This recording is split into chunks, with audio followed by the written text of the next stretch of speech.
What if you were a scared young kid living in Derry, a town where children mysteriously disappear every 27 years? Unfortunately, you decide to investigate the cause of it all, only to discover that this whole damn mess is the work of Pennywise, an alien who frequently takes the form of a clown to put fear in his victims before eating them. What would you do in that situation? That's the story of the 4th episode of It, Welcome to Derry. And in today's video, I'm going to summarize what happened, count how many people got game over, and give the best tips to beat this pesky clown. Before we start, I'm leaving the playlist in the comments with the videos of the previous episode. Also, subscribe to the channel to watch the 5th episode and tie a balloon on the like button.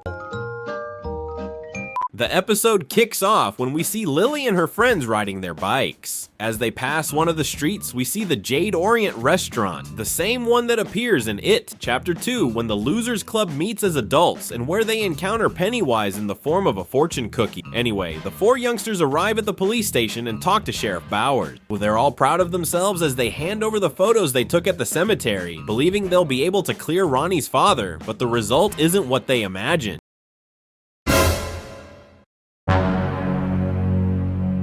What the hell is even that? Joking aside, we discover that the photos of the spirits developed in the previous episode turned into generic statue portraits, which clearly shows that Pennywise went to the future, took a summer course in Photoshop, came back to the past, and used those talents to tamper with the photos. Well, maybe it was just because of his powers. Anyway, the only photo that escaped the Photoshop job was the one taken by Will, which clearly shows Pennywise in the background of the mausoleum. Unfortunately, the sheriff believes it's just another statue and orders the boys to stay away from the investigation. Otherwise, Lily will get a one-way ticket to the loony bin called Juniper Hill. Later, the dynamic try to think of another plan to free Hank, as he transferred to Shawshank in the next few days, a chain gang you can't escape from. The problem is that Rich says no adult will believe this story about an evil clown. After all, he wouldn't even believe it. The group comes to the conclusion that they need to dig up Derry's past to find out if these bizarre occurrences have happened before. It's then that Lily remembers Ingrid, the Juniper Hill employee, who for some reason believes the little girl. Lily meets the woman at a diner, who reveals that several children disappeared in 1935. Since these disappearances occurred only 6 years after the Great Depression, when the New York stock market melted down and became unemployed, the population of Derry simply presumed the children had left town to work in places with better opportunity.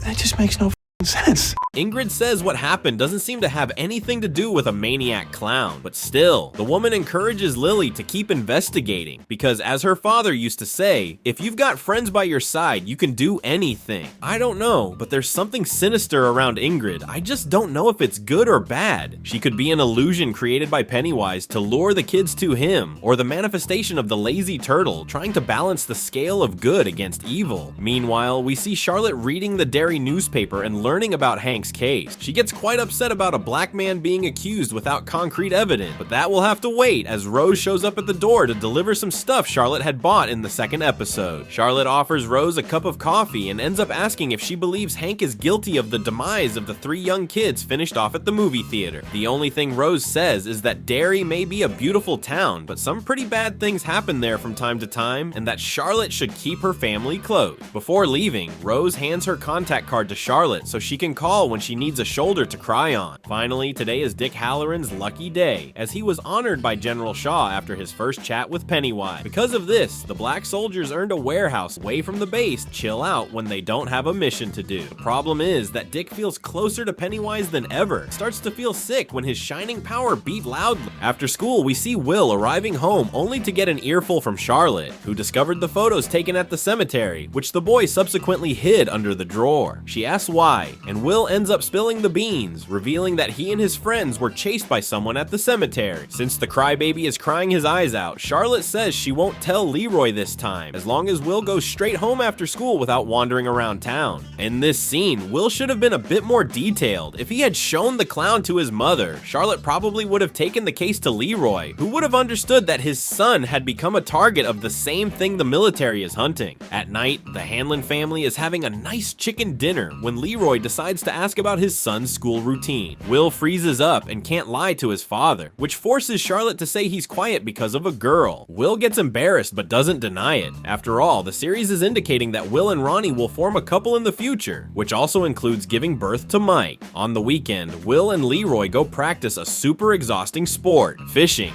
Boring. Leroy asks the boy to hold his rod while he goes to the car to get some bait, which is terrible for Will, who is suddenly pulled under the river. He sees Pennywise taking the form of Leroy, but with burnt skin. The creature says the boy is going to burn, which leaves him peeing his pants. This phrase, in a way, is a clear reference to how Will died in It, when Mike witnesses a hallucination caused by the clown, where his parents turned into barbecue in a fire that unfortunately sends them to the afterlife. Anyway, Leroy has a gut feeling that something is not quite right and runs to save his son. Will escapes that one, but his wrists were marked as if something had really tried to drown him. The boy says it was his own father who did it, but Leroy doesn't understand anything. That's when Will gets straight to the point and says there's something bad dwelling in Derry, and the major knows exactly what his son is talking about. It's then that the little boy freezes as a red balloon appears floating above the river. Unlike most adults, Leroy can also see the object and is perplexed. A great way to beat this situation is for Leroy to simply send his son and wife elsewhere, preferably far away from Derry. That way the two would be safe, especially considering that Leroy has just realized that the creature the army is hunting is very real and definitely made a target out of Will. Meanwhile, we see Charlotte stopping by the police station to talk to Sheriff Bauer. She says it's possible they arrested the wrong man, in this case Hank, as Charlotte believes Will and his friends were really chased by someone at the cemetery, perhaps the same person responsible for the massacre at the movie theater. The sheriff says she isn't giving the police much information to investigate, and also reveals that Hank lied in his testimony. He wasn't at home watching TV with his mother when Teddy, Phil, and Susie were put in a body bag. In fact, he had left home. A witness confirmed they had seen him on the street, and to make matters worse, the police found the pack of cigarettes of the brand Hank liked. Even so, Charlotte is insistent on the man's innocence and asks if he was entitled to an attorney. The sheriff immediately gets defensive, alleging that Derry is not the South of the United States, where discrimination against non-white people was rampant at the time. He swears that Hank had access to public defense, but the evidence against the guy is very serious. Finally, Charlotte asks to speak to Hank, but the sheriff says she is not a relative, and therefore the answer is no. However, Charlotte is stubborn and won't drop the issue. She finds out where Hank's family lives and stops by to have coffee and a sandwich. The woman meets Hank's mother, as well as Ronnie, her future daughter-in-law. Hank's mother says her son wouldn't hurt anyone, but he lied to her as the woman thought Hank was watching TV in his room on the night of the cinema carnage. Despite this, Charlotte believes that doesn't mean finished off anyone and says she can help the guy. After all, she was a member of a racial equality movement that fought against discrimination in the South. In the meantime, we see Dick and the other soldiers in the platoon doing that big cleanup in the new warehouse. It's then that the Shining One has an extremely unpleasant vision where he talks to his deceased grandmother. The woman tells her grandson to pay attention and not remove the lid that holds the creature the military is looking for. The pesky relative disappears at the same time Leroy arrives at the warehouse to chat. The major is worried about the risk involved in the secret operation and reveals what happened during the fishing trip. Leroy thinks Pennywise is a type of machine designed to mess with people's heads and demands to know exactly what they are dealing with, but not even Dick understands what the clown is and says he only follows orders from high command. Meanwhile, Will opens up to his friends and reveals that Leroy's plane crashed in the Korean War. His father was badly burned but survived. He ended up being discharged from the war and returned to the United States, but Will began to have constant dreams where he saw his burned father, which means this is Will's biggest fear and explains why Pennywise took that form in the river. Ronnie and Lily make the connection, revealing that Matt, Phil, and Teddy also saw frightening things before they kicked the bucket. This leads Will to assume that Pennywise puts fear into people, so they produce adrenaline and cortisol, that is, the fear hormone. This is absorbed into the bloodstream, which is loved by some predators when they eat their prey. Rich panics and understands that the creature fully intends to eat every single one of them. It's then that Lily resorts to advancements in medicine to prevent them from feeling fear. She borrows 4 pills without her mother's consent and gives 1 to each friend. According to Lily, her mother takes that medicine every time she gets stressed, as she says that all her problems disappear instantly. Lily nailed this plan, but she should have been a little smarter. She could have gone to the pharmacy and bought similar pills, like vitamins, and then swapped the bottles so that she and her friends would have the full stock of these pills, which would leave her mother with a placebo medication. I say this because there's a possibility of losing the only pill they have on hand, especially because they are small. Also, the youngsters would only have one pill to use against Pennywise, which wouldn't be enough if the clown came after them a second time. In the meantime, Russo is just hanging out in town when he sees Charlotte returning to the police station to cause chaos. Upon entering, Charlotte flashes her credentials at the sheriff's subordinate, demanding he authorize a visit to Hank.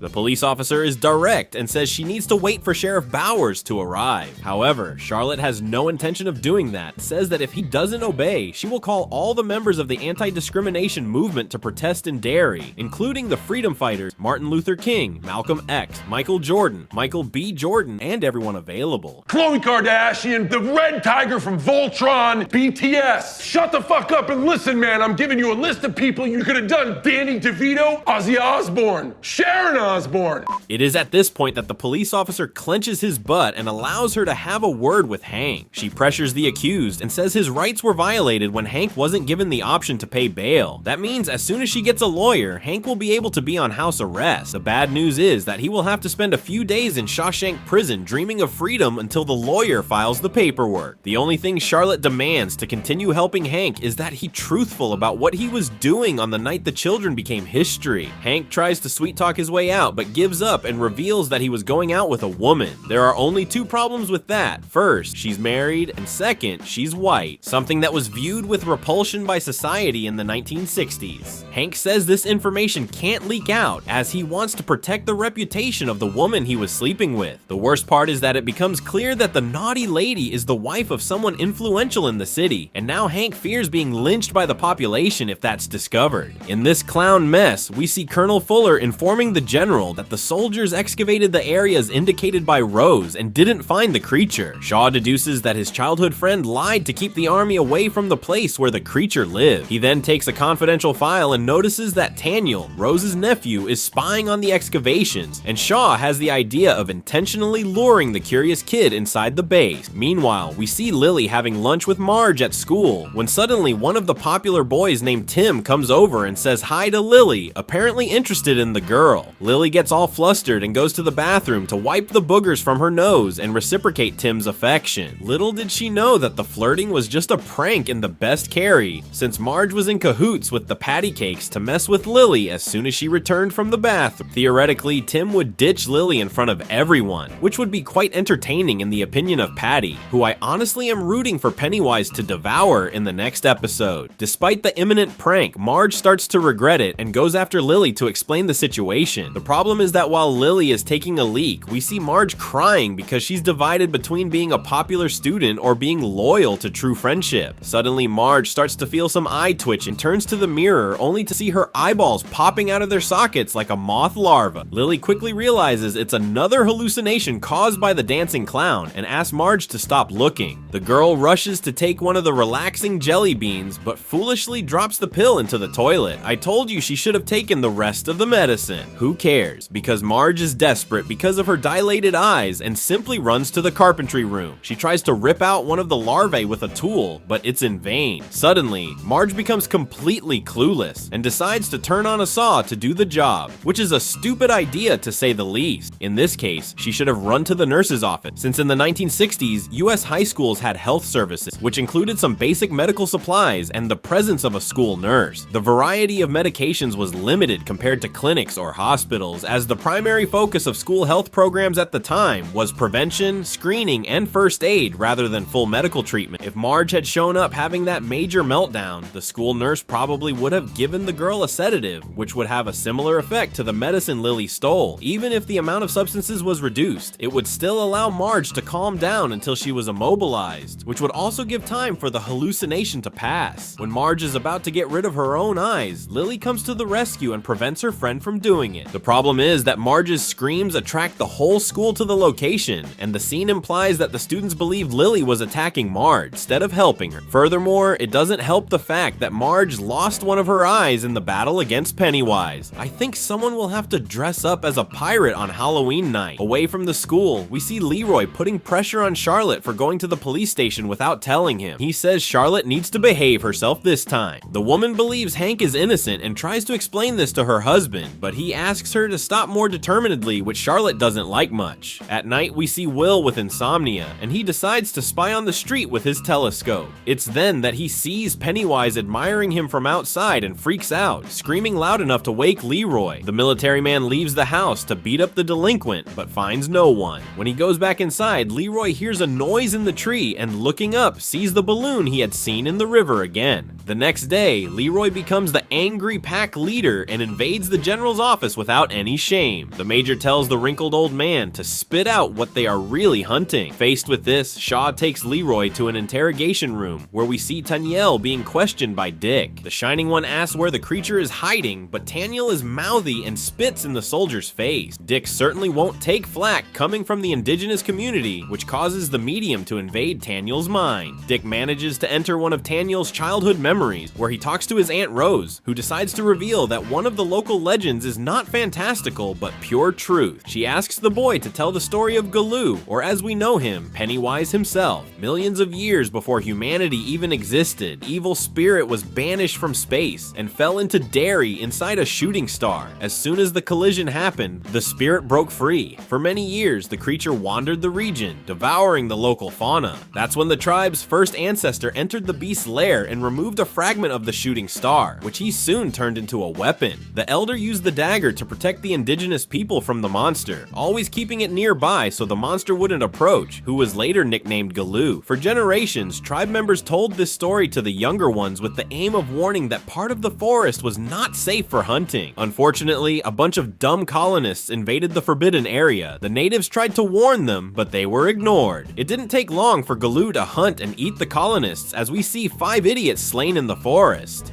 The excess protein in the area allowed the monster to get stronger, and it was only a matter of time until he had enough power to attack the tribe. Faced with this mess, the war chief named Sesqui gathered the indigenous people to say that the only dagger they had would not be enough to repel the creature. The situation made everyone agree to abandon Derry, but a youngster with a Marvel heroine syndrome named Nakani had the harebrained idea of taking the dagger and entering the forbidden part of the forest to collect more rocks from the shooting star. I'll say that the idea is actually good, but the execution was extremely amateur. In this case, the little girl should have told her mother and asked for a larger group of hunters to invade the forest before her and distract Pennywise. For this, the group could have brought the dagger, which would provide temporary protection against the dancing clown. Given this, Nakani would have a clear path to enter the beast's lair and steal more rock. The problem is that Nakani preferred to take the damn dagger, forcing Sesqui to go after her with other hunters, but without the right weapon to defend themselves. We then see 2 indigenous people becoming a memory, and Sesqui ends up separating from the others. Pennywise then takes the form of Mage Master Christian Version and goes after the tribe leader, as this was apparently the woman's biggest fear. Sesqui didn't last even 5 minutes and ended up being finished off by the demon baby Jesus, who pierces her with a spear. Nakani is devastated by the loss of her mother, but still returned to the evil forest and finally managed to steal more fragments of the shooting star. Given this, the indigenous people took 13 rocks and buried them around the creature's forest, surrounding the area to create a containment barrier. This is exactly why Rose is afraid of the military's excavations, as sooner or later they will end up removing the fragments, which will allow Pennywise to eat everyone in Derry.